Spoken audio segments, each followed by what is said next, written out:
Ladies and gentlemen, I am your host, Jeffrey Lazarus, and you are watching Welcome to Orc Attack on the Gaming Vector. So, Orc Attack is an Xbox Live arcade title. It is priced at $10, and it is a third-person kind of hack-and-slash action beat-em-up game. Let's go ahead and jump in and take a look. So, first thing you'll see, we have statistics and leaderboards. Let's go ahead and look at the statistics. You can see I've played a little bit of the game. So here you can see all of the different kind of characters and whatnot you can unlock. Or actually, I suppose these are actually enemies killed. Yeah, these are enemies killed. So there you go. You can also see my character over there on the left, how many hits he's landed, kills, so on and so forth. So let's go ahead and jump back out of there and jump into the help and options. So under how to play, you can see you've got all your basic stuff telling you how to play the game. So your magic spells, how experience works, so on and so forth.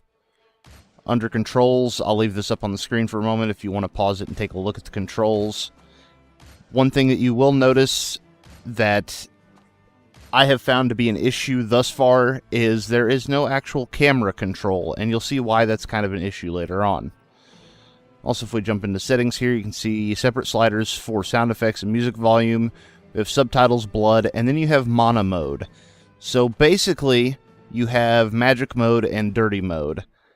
I'm going to play with dirty mode on, and I will explain the difference once we actually get into some gameplay. So let's go ahead and I suppose we will play the game. Now you can see this is a 4-player co-op game. You have multiple different characters to select from. I don't actually know if there is any difference amongst them, aside from just the look of the characters and maybe what weapon they're carrying. But we're going to go ahead and go with the guy that I've actually played with a little bit so he can show you the leveling up and whatnot.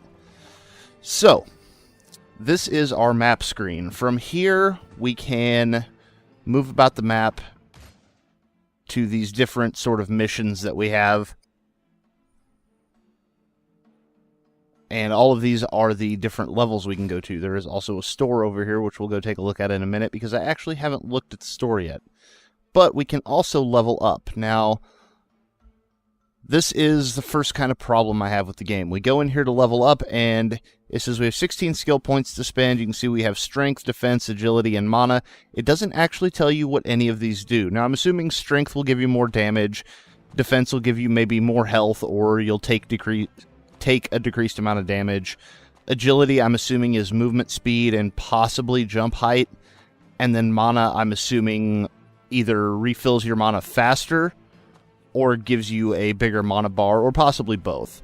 So I'm just going to go ahead and start pumping some of these points up here, and we'll just do a nice, fairly even distribution.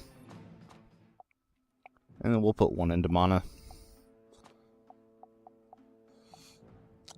Now, let's go ahead and head over to the store before we get to the actual game. So over here in the store, you'll see that we have weapons that we can buy. We have masks that we can buy. Those will give us various bonuses. As you can see, this one would give us an experience boost. You can see all these weapons actually function fairly similar to the way weapons do in Castle Crashers, where it'll boost one stat but take away from another one. And then over here we have potions. These are consumable. I was reading and talking at the same time. These are consumable items. So I'm not going to actually buy anything at the moment, because I don't functionally see where it says how much gold I have to spend.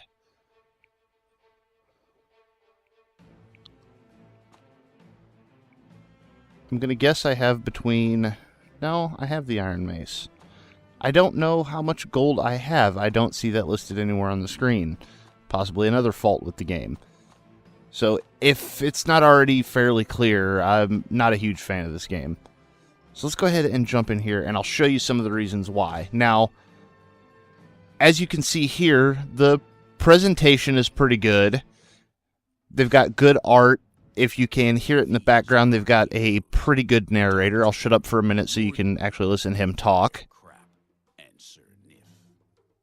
None of them stands out for their intelligence. They're lazy, gluttonous. Their personal hygiene leaves much to be. So yeah, pretty good narrator going on there. I'm just going to go ahead and skip through that. And this will jump us right into the game. So this is our character. And I say, graphically, it's not like the most impressive game I've ever seen. But there is a lot of detail in the character models. Not as much detail in the background or in, say, the water effects here. So let's go ahead and get into some combat here. And there you can see it's actually giving us some tutorialized messages about how to fight. And you'll notice immediately there is slowdown.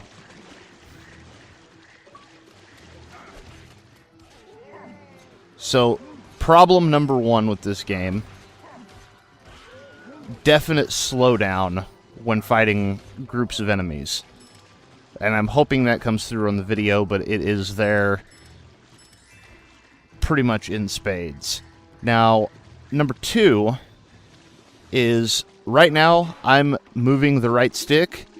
There is no camera control. So, there's no real way for me to turn and see what's behind me until I start walking that way and the camera kind of recenters behind my character. You see, even there, it doesn't recenter completely behind him, so I've got to move some more. Yeah, that's kind of a pain. And that's kind of a problem, especially with the large mobs of enemies you have to deal with. So you see, we've got this little electric fence thing that we've got to make our way through. And there was some more of that slowdown. Poorly optimized game for console, I must say. Also, if you were looking on the... Wow, this is even worse than the last time I went through here.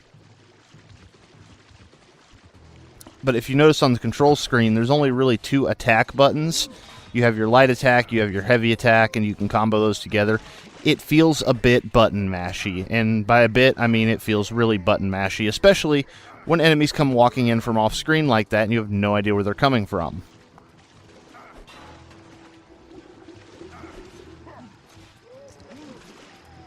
So, slowdown, bad camera, button mashy gameplay. What else do we have here? Well, assuming that I've killed all the enemies, I'll go ahead and show you some of the special attacks and what the difference is between the magic mode and the quote-unquote dirty mode. So just take a listen real quick.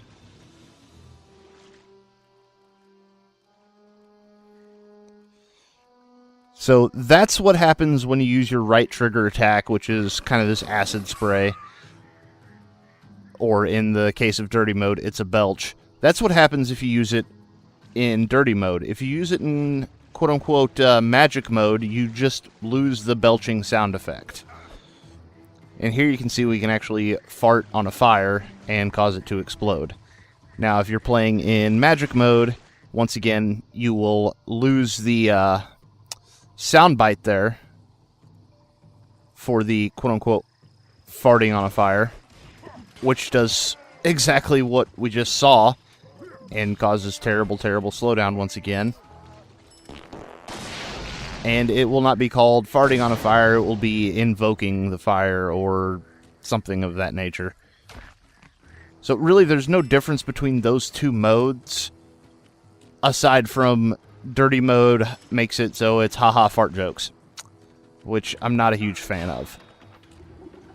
Also, you can do kind of a dodge roll, which can be useful from time to time, specifically when you get into like a boss fight.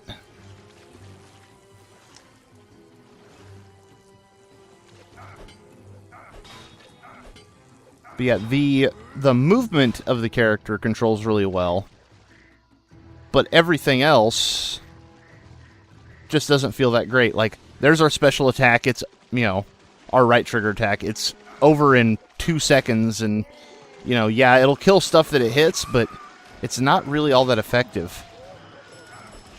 Not near as effective as it should be to be, you know, a special attack. You'll also notice these enemies are just dumb as hell, because That dude just stood there, and I hit him, and I kind of turned around and looked at other stuff, and then I hit him, and so on and so forth. And here you see enemies with shields. Well, how do you get through their shields? Just hit them with heavy attack, and guess what? Now their shield's broken and gone. Like, I like that they tried to do some variety here and give us some different enemies. Also, you see these guys are still, for the most part, just standing around watching me beat up their friends. Let's go ahead and use our special attack again. See, that doesn't last near as long or do near as much as it should for being a special attack that burns all your mana off.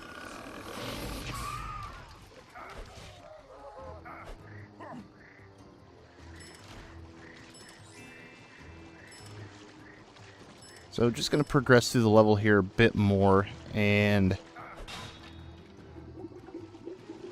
Alright, so we have to worship at this thing to refill our life bar. To do so, we have to swing the right stick back and forth and do that little jumping motion. I don't know why that couldn't just be an action button. I don't know why we couldn't just walk up to it and be like, hey, hold down A. Or hold down X, or whatever you decide to make the button. Why do I have to do this? It's not a quick time event, because, like, there's no really, like, oh, well, if you fail it, yada yada. You can see the camera going wonky again. Now I can't see anything.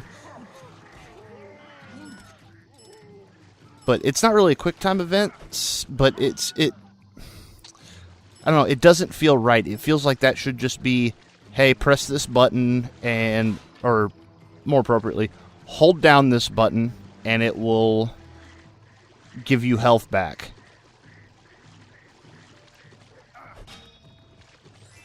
Yeah, still experiencing severe slowdown, and I hope that's coming through on the video for you guys, because I can't...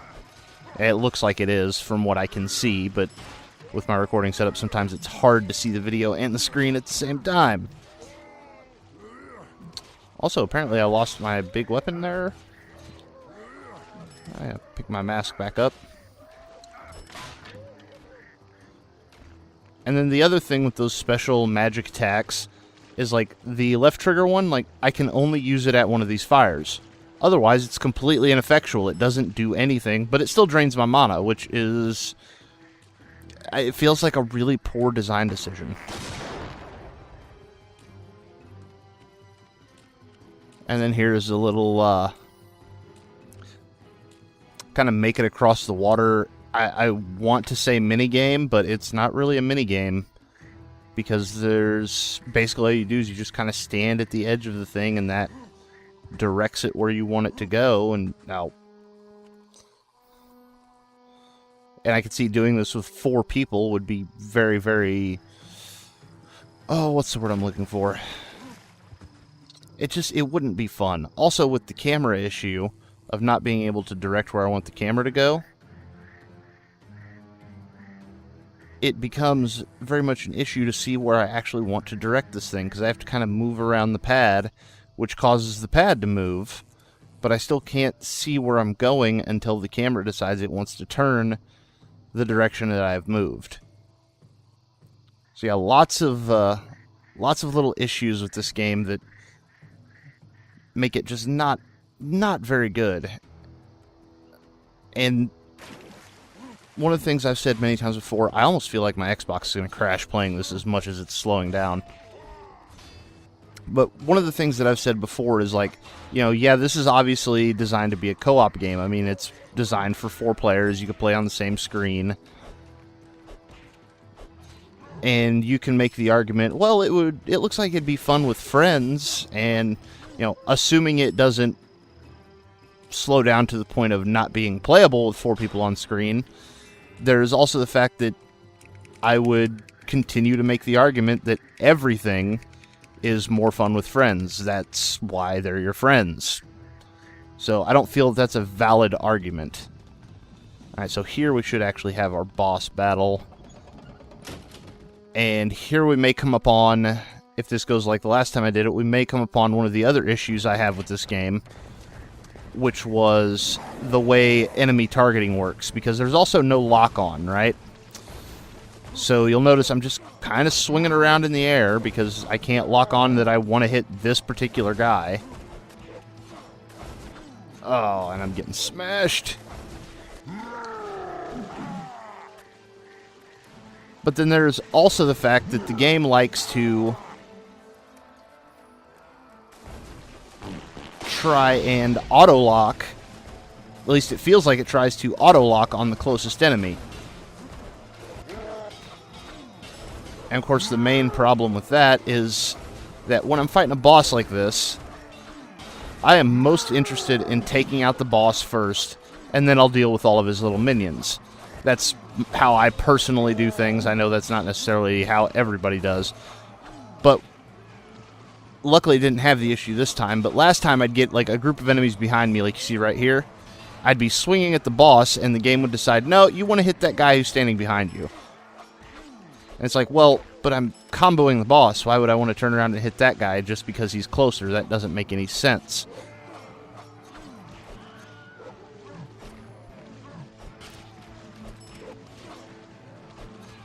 Another of the same mask. And then you can see after we defeat all the enemies, these gems drop down that you pick up to gain, I'm assuming, cash or possibly experience. They start disappearing over time, so you need to move around to grab them as quickly as possible. But also with the camera controls, or lack thereof, there's no way to actually be able to turn the camera to see where the bigger gems, like that giant diamond, the last one I picked up, there's no way to see where those actually dropped at. So we're going to go ahead and break this guy out of the cage here, and that should end the level. And we'll probably end our video as well. So, Orc Attack, $10 downloadable Xbox Live Arcade title. Is it worth your money? I'm going to have to say no on pretty much all accounts. It's got a good presentation. It's got a cool storyline idea. You're playing as an orc and you're fighting off humans. You know, it's got a good narrator, and it's got fair music. It's not fantastic, but it's not bad either. It's just kind of par for what you expect the game to be. The music feels a little generic, if I'm being totally honest. But when it comes to gameplay, you've got slowdown, you've got camera issues, you've got auto-locking issues, you've got just general frame rate drops as well. You've got what feels, at least this early on, granted, you know, this is still the first level of the game, you've got what feels like very, very button-mashy gameplay. And none of those are, like, all of those things, let me get my sentence together, all of those things definitely detract from the experience. None of those make the game any better in any way. Sure, it's extremely accessible. You can get four people together on the couch and have a laugh with it, but I don't see it having any lasting impact on anyone as far as a game that you consistently want to play, or, you know, anything of that nature. So I'll just go ahead and level up my stats here and probably go ahead and quit out of this game. So yes. Oh yes, you also cannot navigate the menus with the D-pad. That's a small gripe, but still a gripe. We'll go ahead and exit to the menu.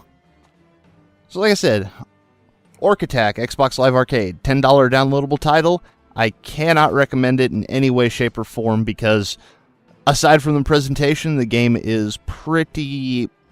I hesitate to use the word broken, but it feels pretty broken.